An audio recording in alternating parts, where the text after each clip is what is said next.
All right. Hey there, and welcome to this episode where I want to talk about how to know if you're in the loop, even if you're quote unquote high functioning.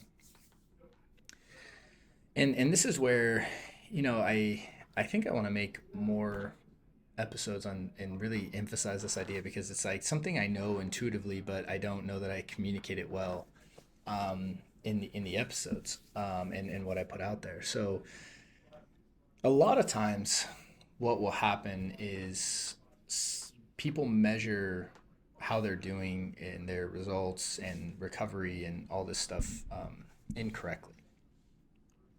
They measure it in a way actually that keeps them stuck. And what they basically measure is symptoms. They say, am I having a bunch of intrusive thoughts, or am I having anxiety? Am I feeling things I don't want to feel? And that's their measurement for good days, bad days. And what will usually happen with people with OCD is they'll go into episodes where they really spiral for a while. And then they'll find their way, kind of out of the spiral. And then kind of think, well, I'm doing good now. And then they'll secretly fear, like, if they're going to spiral again or when it's going to show up. And so, you know, what I want to talk about today is really like, okay, well, how do you know if you're in the loop? How do you know if you're recovered or just managing well or functioning, right? And there's so many factors that go into this because it's a complete different mindset, right? The mindset that develops OCD is the same mindset that's going to perpetuate OCD. I mean, it's pretty obvious, right? Um, the mindset that I mean, if you think about it, like if you're single for a long time, right? The mindset that keeps you single is going to keep you single, right? The mindset that, if changing your entire mindset of how you look at something changes the trajectory, the outcome, the results, all of it changes everything, which is why mindset is such a pillar of one's recovery. So, when you're, how do you know if you're in the loop? And the answer is because in the loop, you you feel hyper vigilant, right? You're in a state of inaction and overreaction. You're in a state of expecting bad. You're fearing, the world looks dangerous. When you're in the loop, you're in the lens of fear. And so when the lens of fear is on, things look potentially dangerous all the time. There's danger lurking in every corner, right? There's these potentialities, even if it is simply I'm fearing if I'm going to get stuck in the loop again, right? You're looking at things and they look and feel scary. And you're on guard, like, I hope the thoughts don't come back, I hope the anxiety doesn't surface today, I need to avoid, I need to control, right? You in the lens, you feel this controlling desire to, again, control different aspects of your life. I need to make sure that that person doesn't do this. I need to avoid this. I need to check this real quick on reassurance. I need to do this thing. And I feel these compulsions to do all this stuff so that I feel okay. And the implication of that whole idea is that you don't feel okay as a default. That's how you know you're in the loop. And just because you are highly functioning, so what a lot of people do is they justify staying in the loop and not addressing this because they look at someone who's, in a, let's just say, worse situation than they're in, and they say, well, I'm not like that person, and they get on this weird pedestal and look down on someone else that is worse off and be like, well, I'm not like that, right? So I'm doing good. When really it's like,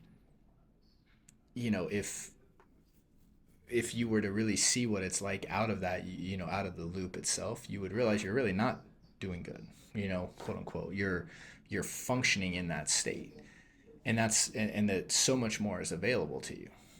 But the cross comparison in the loop to someone else, oftentimes will keep people stuck because they'll justify that things aren't really that bad. And so, most people who deal with OCD are very highly, functional people, right? That deal with OCD and anxiety.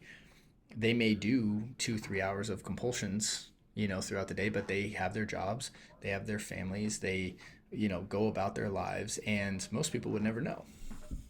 Only you really know internally, like what drives you, what operates. And a lot of times you've lived like this for so long that you can't even really conceptualize anything different than it. In fact, sometimes it's scary to think of things different than this. Recovery, interestingly enough, is oftentimes scary for people.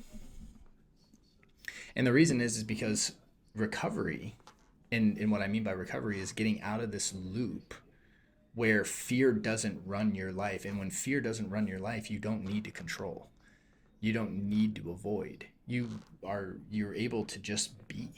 You live in a trusting state. You don't anticipate doom and loom around every corner. You don't see the world in a scary lens.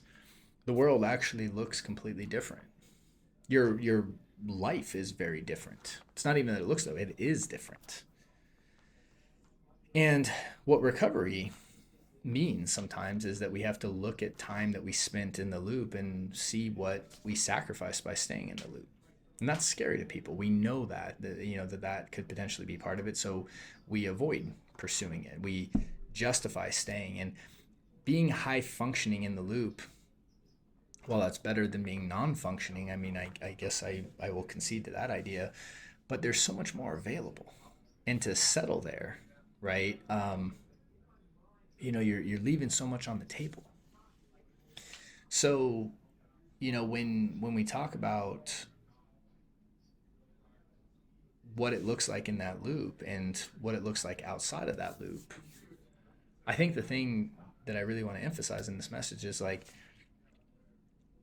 you can tell you're in the loop because you have this uneasiness that's just there all the time. And it ebbs and flows, but it's there all the time. Again, you lay down in bed at night and you're wondering if the intrusive thoughts are there. You're analyzing, you're feeling that uneasy. You're doing things to try to control. You have your routines that, you have this bedtime routine that you need to do to make sure that you sleep perfectly, right? You have all these things that you do to control. And just because you function in the world of what the world would deem appropriately, or, you deem functional, doesn't mean that you're not suffering. Like being in these states of fear and lost in feelings of guilt and shame and fear and anger and these lower states that perpetuate and perpetuate and perpetuate, that's suffering. That's suffering. So just because you can function while you're suffering doesn't by any means mean that you're living in the optimal way in which you could. And I think I want to, shine a light on that today, because you don't have to. Yes, you can. You totally can. And yes, I know there's a big fear in recovery because you've read these things on Reddit and heard these horrible stories. And so there's fear about even pursuing recovery. There's fear in hoping for the future. There's fear of what's going to happen when you might get there. Fear is going to be all part of this journey, and you can transcend it at every level in which it shows up. But to settle for high functioning and to compare yourself, to justify it because there's people that are worse off, you're only harming yourself in that. You have to want more for yourself. You have to want the best for yourself. That has to be a starting point. So yeah, I think I just wanted to share that message today. And again, I know it'll connect with the person that is meant to connect with. And with that said, I just want to say thanks so much for watching this and spending time, again, being a part of this channel. If this helps you and served you in any way, please like and subscribe. And if you're looking for help on your journey and you're wanting to transcend that, check out the links in the notes. I have some great resources for you, or you can visit us over at restoredminds.com. With that, wishing you a great day and a great week, and I look forward to seeing you soon. Hey there, thanks so much for watching that episode. If you found it helpful, we have some links to some other episodes that we think you might like as well. And if you're looking for help on your journey to recovery from fear, stress, and anxiety, either check out the links in the notes or head over to restoredminds.com. Thank you, and talk to you soon.